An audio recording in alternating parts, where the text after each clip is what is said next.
In this video, I'm going to show you how to replace the front universal joint in your Jeep axle using NOS Jeep parts from Kaiser Willys. Before we can install the shiny new bits, we have to get rid of these crusty, slimy old bits. This part is pretty self-explanatory. The clips are on the inside of the yoke, so you'll have 4 total, 1 on each corner.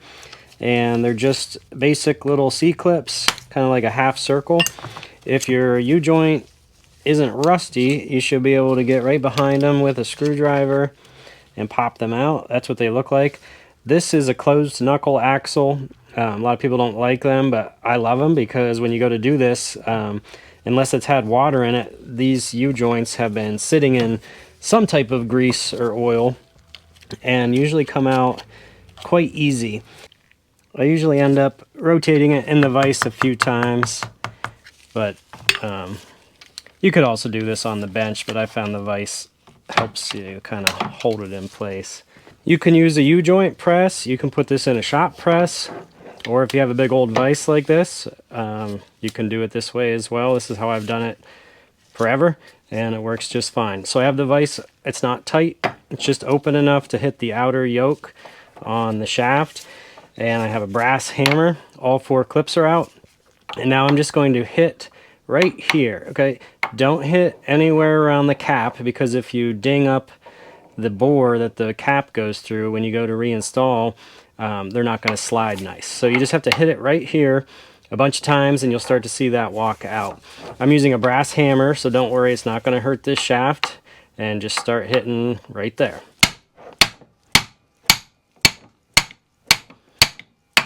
That's it.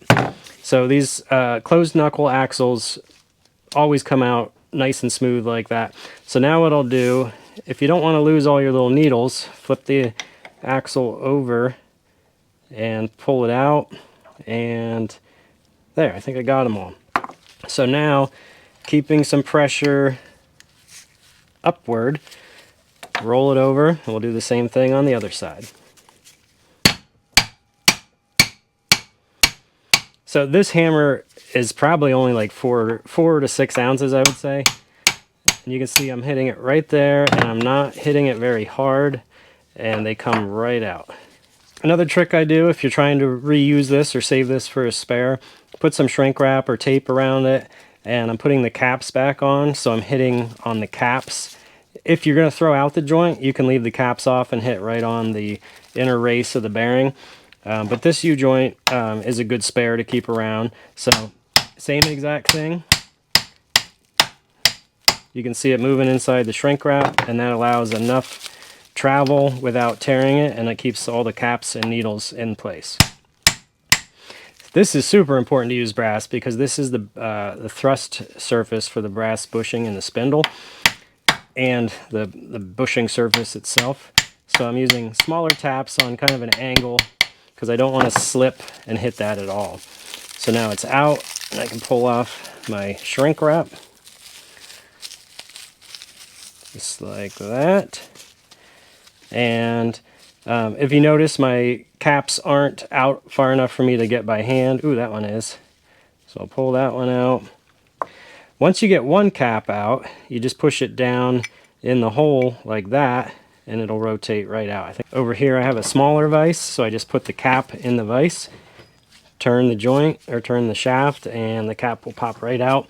These are very hard, so you have to really get gnarly with the vise to break these caps. A quick parts bath wash, a little Scotch-Brite in there. Feel for any burrs, if you created any burrs, especially on the inside where your snap ring will go in. Make sure you file them off. Spray it down, make sure it's real clean, and then I wipe a little light oil on the inside. So we're just going to start with one side. It doesn't matter which side you start with first. Now comes the fun part. There's just nothing quite like opening a new old stock Jeep part. So you know you're getting the good stuff, and the way they packaged things back in the days, I guarantee you this will be corrosion free, ready to go. Look at that. Okay. Comes with new clips, like I said, but in the event you lose them, hopefully you saved your other ones. So then you take your joint, carefully, that popped right out, with the cap facing down, just wiggle that cap off. It already has grease in there, so just make sure this gets set somewhere clean. And we're going to remove all 4. So take them all off, set them to the side. You want to be careful, don't get any grit or dirt or anything in these, because this is an important component in your axle. So there's grease in there. It's okay if you want to kind of smear it around on all the needles. It's super important they all stay in place. So then you just take your axle, start one end just by setting it in there and kind of make sure it doesn't fall out. And then we're coming over here to the vise. If it doesn't start to move right away, don't force it, because if you push too hard and you bend these in at all, even just a tiny bit, you're not going to be able to get your clips in. You're going to have all kinds of trouble. So I'm not using a socket or anything. I'm going right in the middle of my vise, and I'm just starting it. Okay, so I did about a half a turn, so I know it started, and that didn't fight me at all. I just had to put a little pressure on it. I'm opening the vise back up. Now I'm going to take my joint, fish it up in the top side, and now this is the really important part. Slide it right down in there, turning it and making sure you don't want any of those needles to fall down. And you should be able to see it go all the way down, all the way to the bottom. All right, so I have it in there. Make sure it still moves. I'm only going part way. And now I want you to take the U-joint and float it to the other side. So do you see how easily that goes from one side to the other? That tells me that none of the needles fell down and that they're lined up.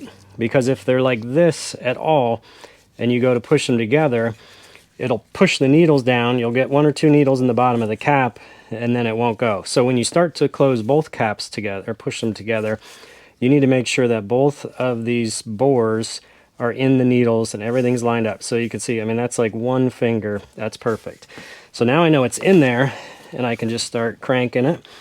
I'm watching it. You should feel consistent pressure. If one side, if it gets hard all of a sudden, it means you probably had a needle fall down or something like that, and we don't want that. So I'm watching the snap ring grooves. I'd like to keep one of the snap rings on hand. Okay, that one is all the way in. If you go way past, then you're just making more work for yourself, because then you have to push the whole assembly over the other side. And now here's the part when these can sometimes go flying. They need to be right in the middle, just like that. Okay, if you want to keep a little screwdriver around, you need to make sure it's seated all the way. There, it kind of clicked in, and I have a gap right here, and I should have a gap on the other side. And now we just have to press the other side in. I like to kind of loosen up the vise at this point, and it should have a little more tension but still turn freely. So that's telling me that none of the needles fell down and that we're good to keep going. You want a socket that just fits inside there. In this case, it's a 3/4 inch socket. That'll help me seat that last cap. This is where it's a little bit of a juggling act, because you have to hold this all in the vise. So my clip's on this side. I need to push that cap in a little bit further in order to get the clip on. So I'm keeping pressure this way and just slowly bring it together. And now I need to make sure that socket's lined up so that it'll push inside the yoke as the cap travels that way. All right, so I'm about a 32nd of an inch. So it comes down to the most minute amount, but it has to be in all the way or that won't go. So right now I think the problem is I have a little gap on the C-clip on this side, and this one's not quite going in the groove. So don't try to drive this in. The C-clip will get ruined and other problems. So you can't use the clip to finish aligning it. You have to use pressure or a hammer. I just gave it another crank. I saw a little bit of movement, and now I'm trying to keep my clip centered properly. Put that second clip in. Just like that. Now we're moving on to the other side. It's the exact same procedure. It's just a little more tricky now because we have to support both axles. This is the shorter side, so it's a little easier. The long side gets a little heavy. It does help to have a buddy here to kind of hold things, but it's definitely not necessary. So we take one of the caps, just like last time, Close up our vise.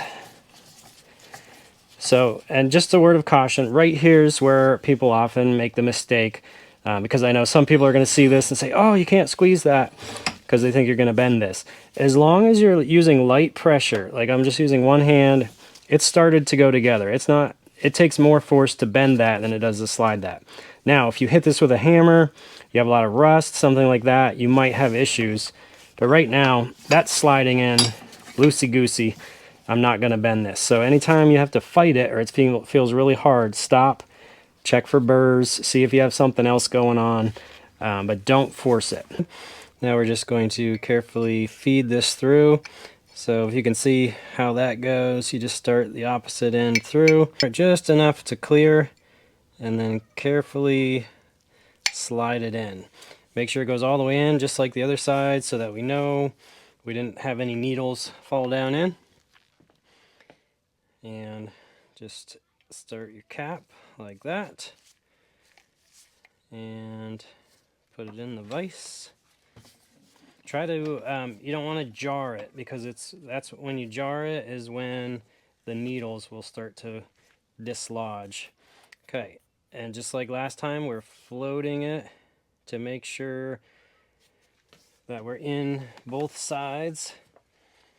And now I'm just pressing it together. Just crank it down. It'll get tight when you have it in the vise. Just seat it the best you can. And looks like the snap ring groove on that side is exposed enough for me to get it in there.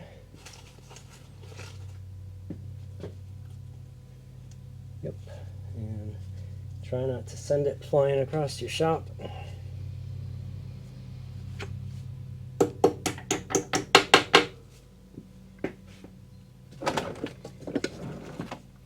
Make sure it's all the way in the groove. Should snap in at the end. Come over to the other side. Put our little helper socket in there.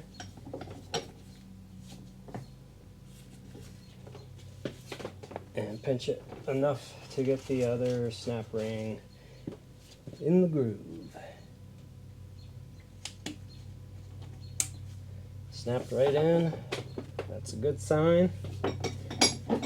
Always take it out and make sure all the snap rings are all the way in the groove. And good movement, nice tight new joint. It's the same exact procedure on both sides, so once you've done one, you'll be a pro. Do the same to the other one. And a drive shaft U-joint is the exact same procedure, except the snap rings are on the outside. So once you've done one, you've pretty much done them all. And so we'll get this other joint in, and these axles will be ready to put in the differential housing.